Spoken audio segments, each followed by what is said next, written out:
Good morning, students. We are doing the exercise part of Compassionate Souls, part B, the Divine Image.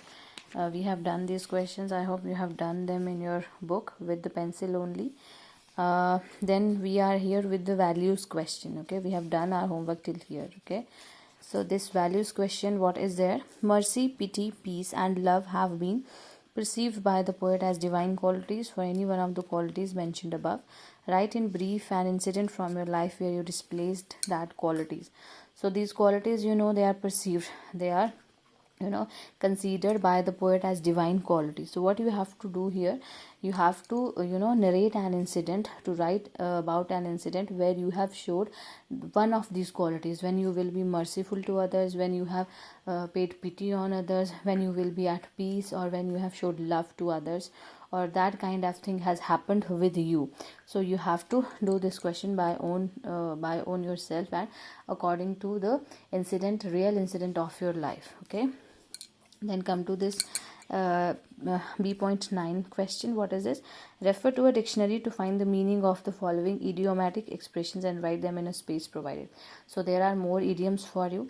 You have to search for these meanings, but I have done it for you. So just understand them, and you can use them in your sentences, and you can use them in your daily language speaking. When you are talking to someone, you can use it to make your English impressive. Okay, so first idiom is at the mercy of someone. What does it mean? It means that completely in the power of someone. When you are completely in the power of somebody, when somebody is dominating you, yeah, when you are being dominated by others, you are not able to refuse their orders, you are not able to go against them. That is called to be at the mercy of someone. For example, nowadays citizens or the poor people are at the mercy of rich people. They could not do anything against rich people. Okay, they are at their mercy. They have to look upon them for their living. So you can use this idiom in that kind of a sentence. Then B part is to leave somebody to the mercy of someone. What does it mean? It means to allow someone to be punished by the others. When you allow somebody to be punished by others, and those others who are very cruel, and you know that they are not going to take any mercy on them. So that is called this, to leave somebody to the mercy of someone. When we leave some person, and we know that we're leaving that person with the cruel one, that person is not going to forbid him. So that kind of a idiom is here.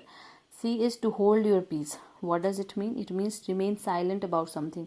When you remain silent about something, for example, you know the truth of somebody's, but you hold your peace, you are not going to say anything, you just keep silent. So if such kind of sentence you are really want to speak, you can use this idiom.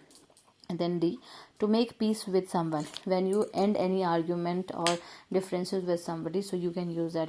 For example, you're having a fight with your friend, a very serious fight, so you can use that, just let's make peace with each other. So you can use that idiom there to convey the message, let's dilute our arguments, and let's get friends too again. So these are idioms. You can use them in your sentences. You can write sentences by on your own self. Okay, then B10, what is it?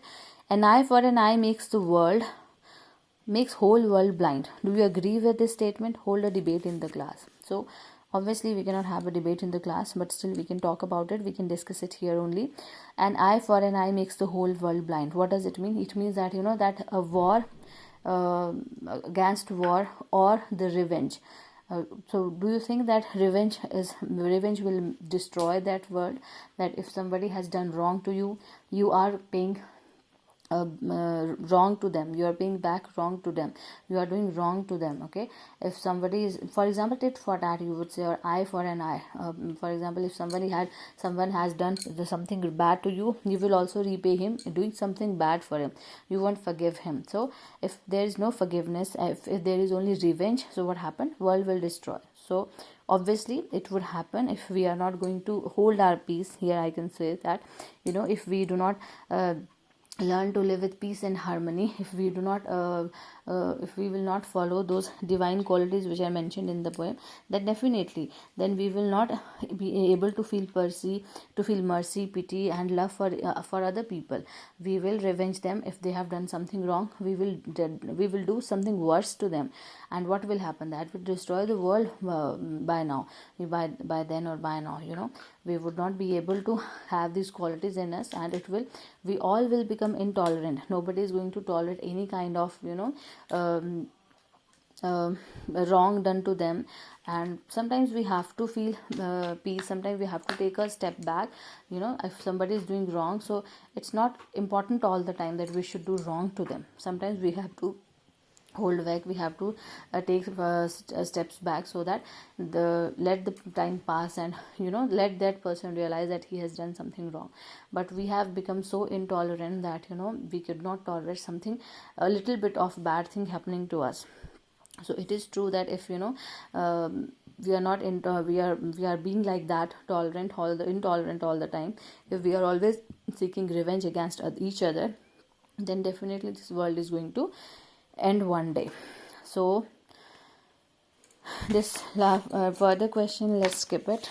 Okay, and then this part is C part. Next part is C part, is starting from here, a new part. So do these idioms, write these idioms here. You can write sentences, you can make sentences. And then C part, have you heard about the term NGO? So according to you, what is the meaning of NGO?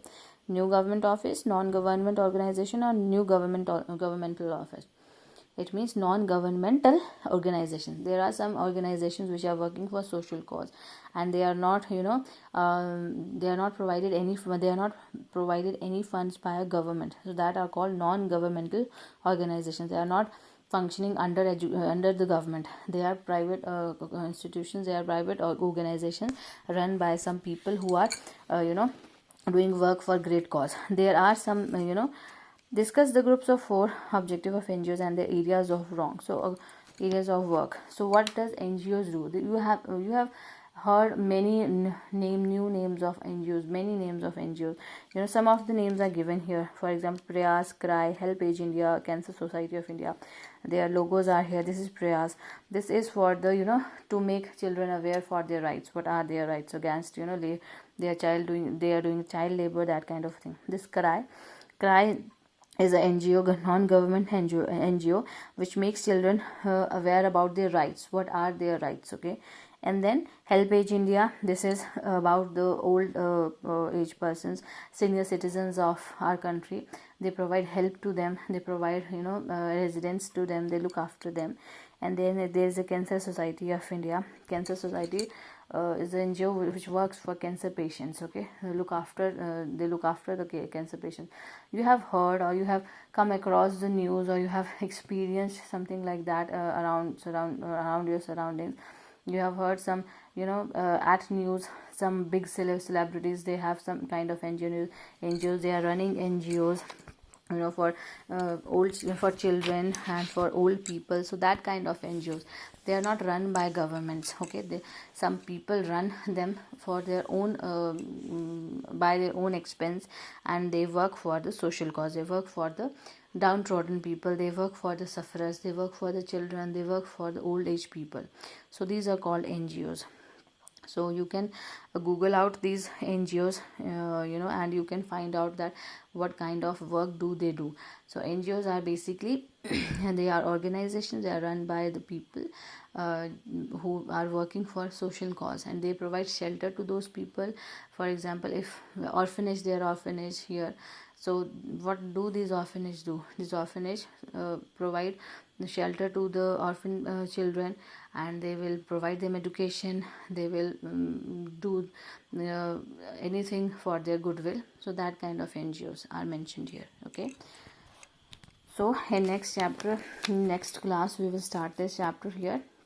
Do your questions here and Google out these all NGOs. You will get to know more about the NGOs, what are NGOs actually, and what kind of work do they do. Okay.